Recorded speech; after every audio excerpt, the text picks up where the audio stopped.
Hello everybody and welcome to another episode of this Game Dev Diary. Last time I left you with me trying to make sure the player character was drawn over spikes when he walked over them, so to make sure the player was drawn in front of them. And as you can see here, a player is indeed drawn in front of the spikes. Thankfully this random dungeon has spikes in the first room. This is the third time I've tried this video now, and all the others it took me a while to find the spikes, so hopefully I won't get interrupted and I can finish this video. So yep, the player's drawn in front of the spikes, so I'll show you how that's done. And also when we leave the room and go into another room, you can see that the empty hearts are drawn correctly, so we have an idea of what our maximum health is. Although at the minute still, if we lose all our hearts, nothing happens, we don't die, we still keep on playing. So yeah, I'll show you now the code for that.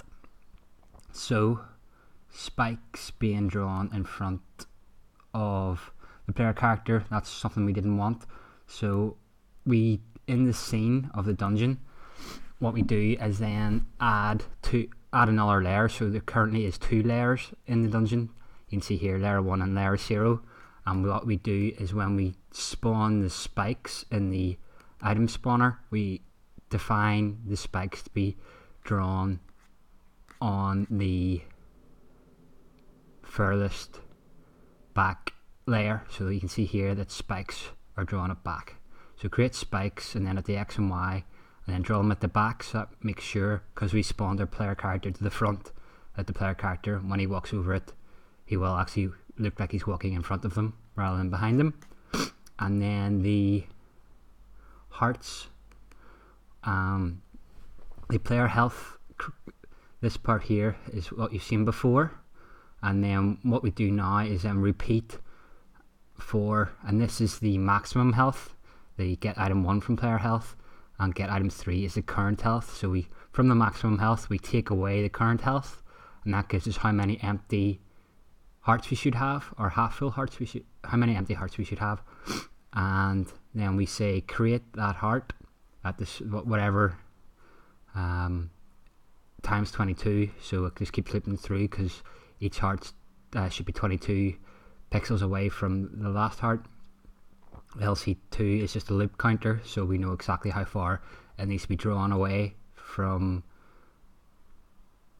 each other. And then we have an event here that is new called make empty.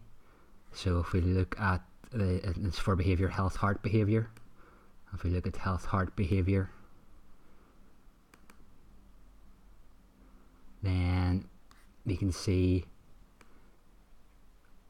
this is for the first animation check. So if first animation check is equal to true, if heart number is greater than 0, so that just makes sure that it's running once all the attributes from player health, because heart number will start off as 0, so as soon as this is set in heart behavior, then it'll run in here, and then it'll say set first AC to false, so it'll only do this check once. And it says if heart number is equal to the ceiling of this, and then that means that we know that it is the ceiling of the current health. We know that means it's the last heart. It should be like the active heart, so it should be full or half empty. And then we see if the remainder divided by 2 is greater than 1, is greater than 0. So if there is a remainder, set it to half full. Obviously if full hearts will be even, and if you divide an even number by 2, then there won't be a remainder. But if it's half a heart, then player health will be odd. If you divide an odd number by 2, there will be a remainder, so it will be set to half full. But what we say is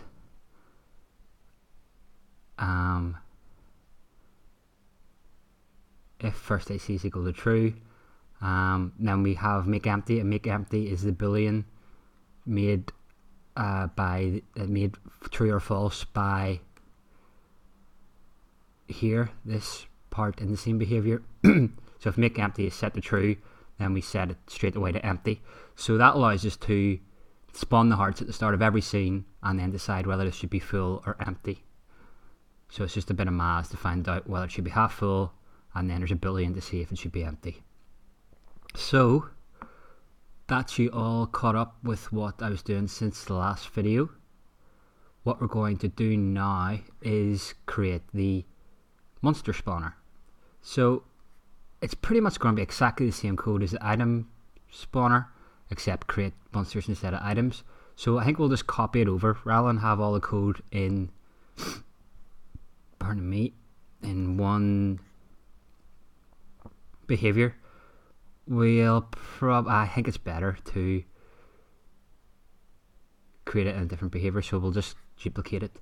So we'll go to the dashboard, same behaviors, and then duplicate this. Here it is, and we'll call it monster spawner dungeon 1. So properties, monster spawner,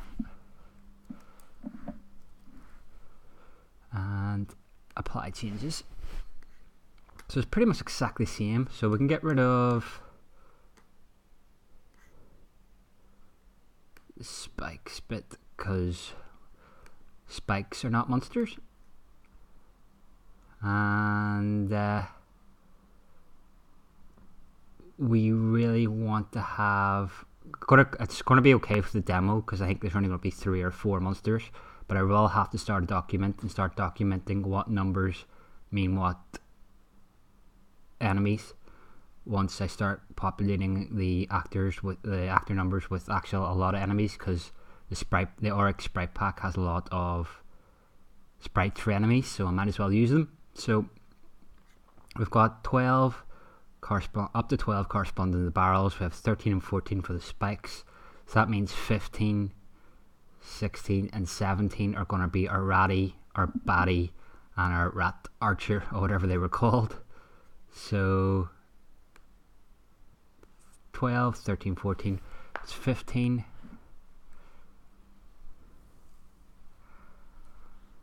Then we're going to create, say, the rat. So at the minute we don't need any of this stuff, so just delete and create. So this will be rat, bat, rat archer, and then otherwise if, and just copy these in. So it's just a matter of copying, have a number corresponding to an enemy actor type, and then spawning that enemy actor type in. So 16 will be bats and 17 will be rat archers. So copy this in here. Oops. So this is the actual spawner bit, but of course we have to go into our S2D2 code. Gonna have to call that something more sensible than that, like spawning maths or something like that. But we'll have to go into that code and actually generate the random numbers to correspond to these enemies. So that's the spawning code pretty much done. So once you have something set up like this and you can reuse bits of code for other elements, it's really kind of handy trying to think of ways to do that. So have an idea of how you want to populate rooms full of items, enemies, and try and reuse as much code, because it just means that you don't have to go to the bother of writing more code, which means things can get overly complex when they don't need to be, and it's so much faster as well. So we need to go to S2D2 and we need to then start creating the monsters. So I wonder if we should copy this over.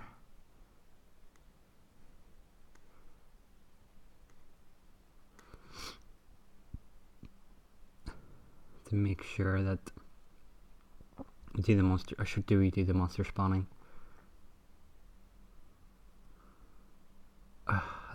Yeah. See, I don't want to make this code too long already because it's getting ridiculously complicated and long, but it's just a matter of adding in another section like this part here.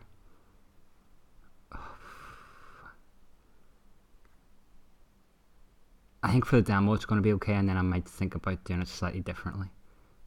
But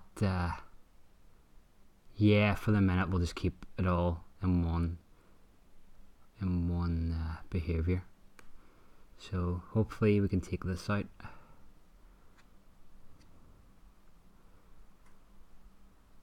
And then we'll hopefully be able to copy it all.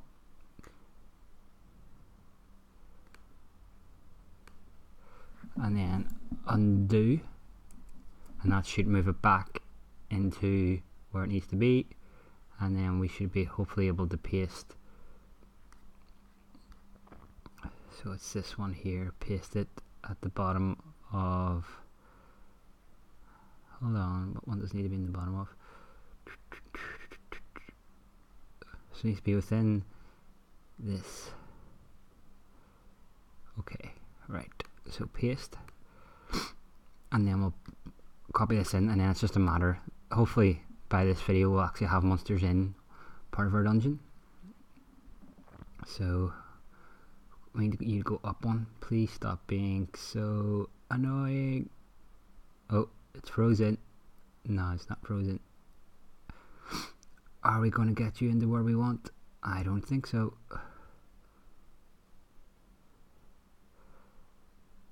It's like a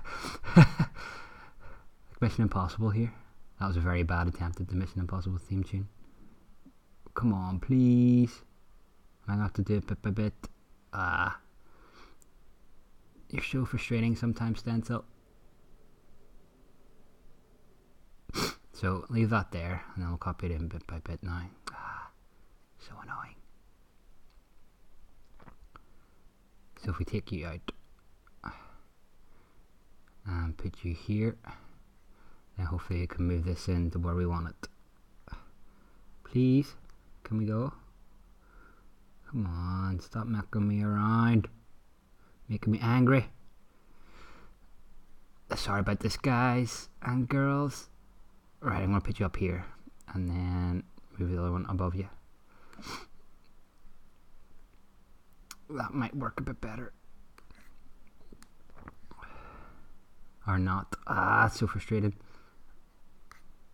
Alright, do you one bit at a time. So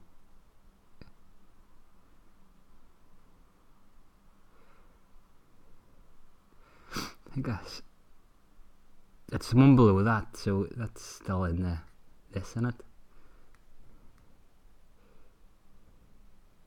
Yes, so it is still in this.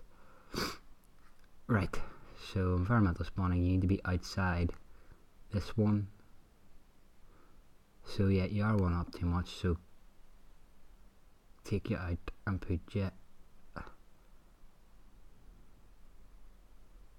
Why won't you let me go where I want you to go? I spent about 5 minutes trying to do this and I'm not too happy. No. Undo, undo, undo.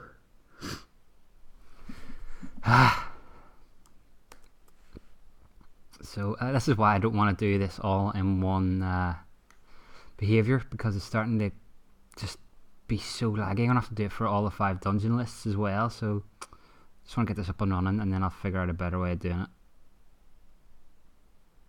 Why can't I put you where I want? That's not where I want you to go at all.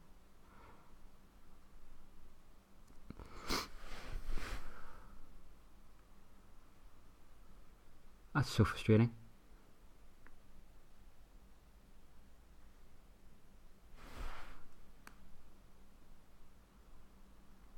Alright, we'll give this one more go up here. Why does this have to be so complicated for something so simple? This is going to make for a terrible video, I assume, but I'm pushed for time when recording stuff at the minute, so it's going to have to be, I'm afraid. While this is taking forever, it might kind of talk to you about what the plan is. Well, the sprite pack that I'm using, the Oryx Design Labs Roguelike sprite pack, the guy Oryx, I assume that's what you call him, is holding like a game jam for games using the sprite pack. So I think that's what I'm working towards now. So it's only just started. So if anybody else is thinking about entering it, I really think go check out the website. There'll be a link in the description. It's just the Oryx Design Labs website. And I think I'm going to enter this game into it. So you have to use just the roguelike sprite set that he's provided. I think it's on sale at the minute as well. So you should definitely pick it up at the minute while it's on sale. So I might have to kind of tweak my game a wee bit and remove my slash sprite. But it wasn't very good anyway. So I have an idea of what I'm going to do for the jam. So hopefully within about a week or so, so maybe by the start of December, I'll have a demo of this up that you can play with, and then from there I'll try and move it towards this game jam and try and get a game completed. I think the game has to be completed by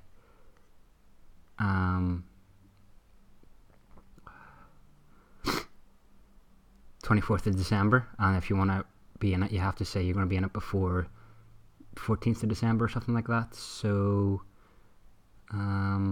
that's what the plan is. I think I'm going to enter this game in that. So it's kind of like the timeline we're looking at. So hopefully have a demo within about a week, and then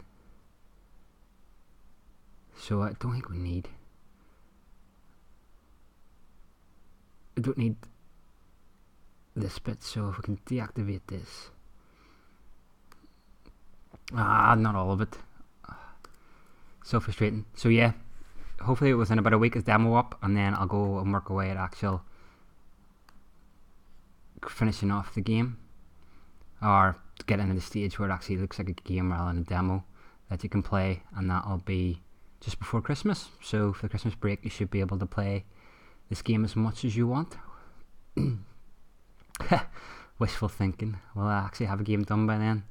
Who knows, but it's what the plan is, and then we can take it from there. So a couple more adjustments to make the list, and then hopefully we'll actually have monsters in our dungeon, and that'll be pretty cool, because then we just need kind of like an objective once we get the monsters in, and then that's like the demo kind of done. I don't know, win a cookie, get far enough in the dungeon and you win a cookie, and that'll be the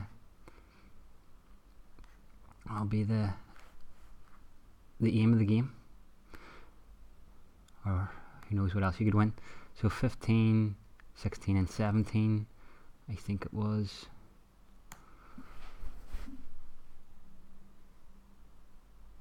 I think that was it.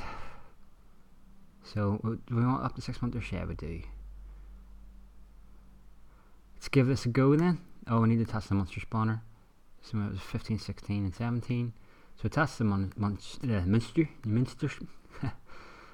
spawner to our scene, and if we keep our fingers crossed, then we will hopefully have a dungeon with items, spikes, monsters and a health system, and be able to attack the monsters, and the monsters should be able to attack us. So fingers crossed.